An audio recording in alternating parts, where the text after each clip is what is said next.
Hello students, मेरा नाम है श्रुति और मैं आज से आपको आरआरबी एनटीपीसी और आरआरबी की तरफ से जिन भी एग्ज़ाम्स को कंडक्ट कराया जाता है उनके सारे पीवाईक्यूज करेंगे ताकि आपकी सारी केमिस्ट्री क्लियर हो जाए। तो चलिए शुरू करते हैं। Chapter number 1, matter. Definition: anything which has mass and occupies space. मतलब जैसे कि पेन हो गया, पेंसिल, नोटबुक, प्लेट्स, कप्स जिससे आप चाय पीते हो, ये सब मैटर है जिसमें सम अमाउंट ऑफ मास भी है और वो सम अमाउंट ऑफ स्पेस भी ऑक्यूपाई कर रहा है। अब देखते हैं characteristics of matter. All matters are made up of particles. Particles of matter are very small. जैसे कि मैटर छोटे छोटे पार्टिकल्स से बना हुआ है and the particles of matter move continuously in fluid and air. फिर मैटर को हम क्लासिफाई करते हैं एलिमेंट्स, कंपाउंड्स और मिक्सचर्स में। अब ये क्या होते हैं, चलिए देखते हैं।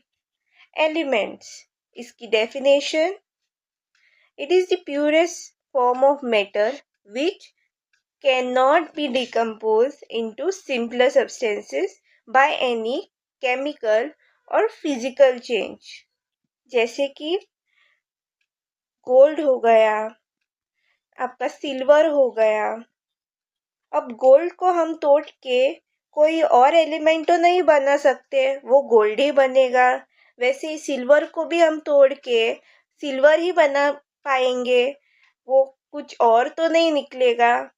इसे हम एलिमेंट्स कहते हैं which can not be broken down into simpler substances.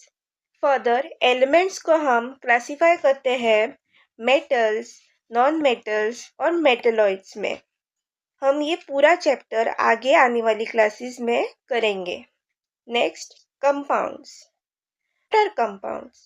It is a pure substance which can be decomposed into simpler substances by suitable chemical techniques. It is formed by combination of two or more elements जैसे कि Na और Ca। Sodium और chloride को interchange करने के बाद हमें sodium chloride मिलता है। फिर नेक्स्ट आते हैं प्योर सब्सटेंस क्या होता है। They consist of single type of particles जैसे कि मीथेन हो गया, फिर सोडियम भी एक प्योर सब्सटेंस है। एक क्वेश्चन आरआरबी ग्रुप डी 2018 में पूछा गया है। Next, mixtures. Definition: materials which are made up of two or more pure substances, that is elements or compounds in proportion by mass। जैसे कि एग्जाम्पल से समझाती हूँ। जैसे कि मिल्क हो गया, मिल्क कैसे बना है, वाटर और मिल्क से, और उसमें कौन से केमिकल्स पाए गए हैं, कैल्शियम, मैग्नीशियम, सब कुछ है ना उसमें, इसलिए milk is a mixture. Then lime water, crude oil, wood etcetera, ये सब डिफरेंट एलिमेंट्स और कंपाउंड से बने हुए हैं, इसलिए हम उसे मिक्सचर्स बोलते हैं। में से एक क्वेश्चन आरआरबी एनटीपीसी 2016 में पूछा गया है।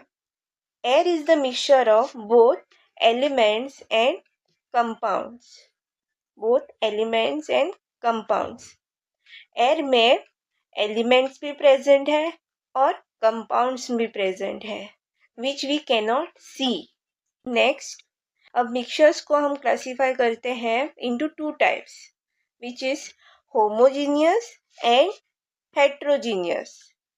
अभी होमोजीनियस और हेट्रोजीनियस क्या है, ये बहुत इंपॉर्टेंट क्वेश्चन है, स्पेशली इनके एग्जाम्पल्स आरआरबी में बहुत बार पूछे गए हैं. So let's see.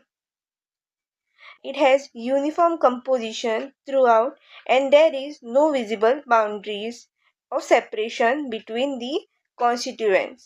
जैसे कि मिल्क हो गया, मिल्क में पानी डालो फिर भी वो सफ़ेद ही दिखेगा, इसमें पानी डला है या नहीं ये तो नहीं दिखेगा.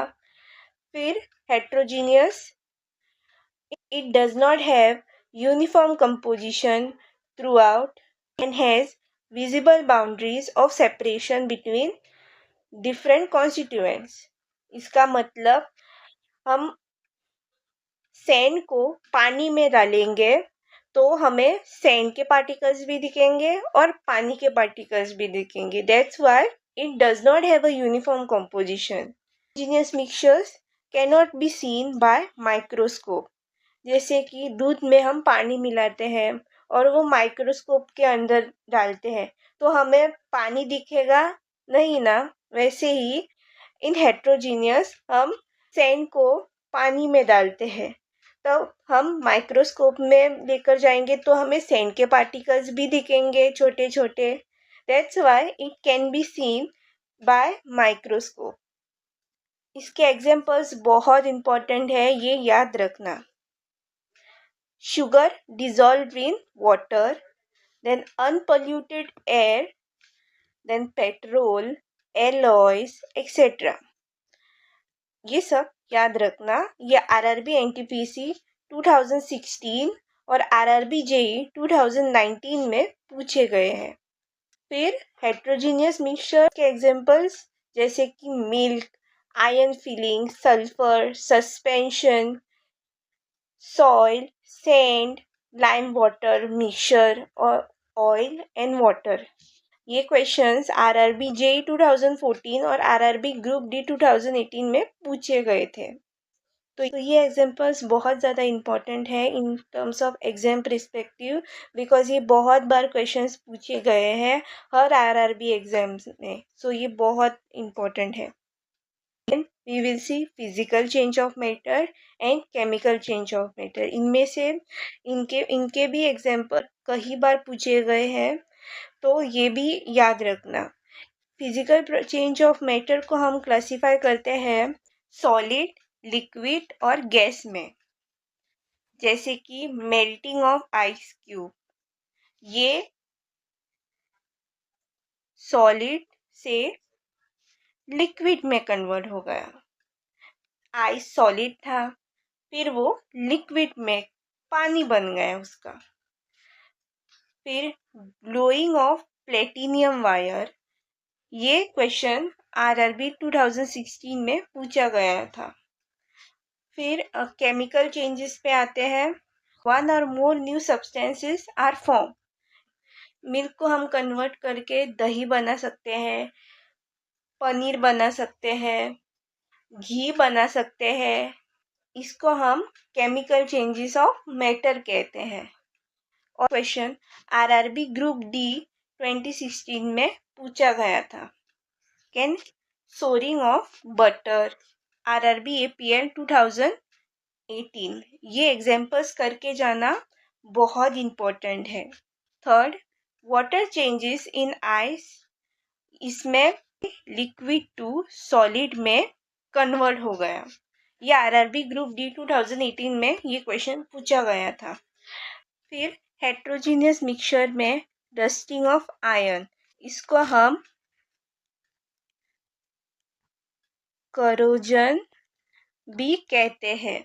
ये क्वेश्चन 2016 और 2017 में पूछा गया था. फिर वाटर इनटू वाटर वेपर, ये लिक्विड टू गैस कन्वर्जन में हो गया. ये क्वेश्चन आरआरबी ग्रुप डी 2018 में पूछा गया था. And last but not the least, neutralization, ये आरआरबी एनटीपीसी 2016 में पूछा गया था. आई होप आपको समझ आ गया होगा जो भी मैंने पढ़ाया है आज के इस लेक्चर में. डू सब्सक्राइब एंड शेयर करिए अपने दोस्तों के साथ, ताकि उनकी भी थोड़ी सी हेल्प हो जाए। मैं आपको इसके नोट्स टेलीग्राम चैनल पे सेंड कर दूंगी। थैंक यू, मिलते हैं अगले चैप्टर में।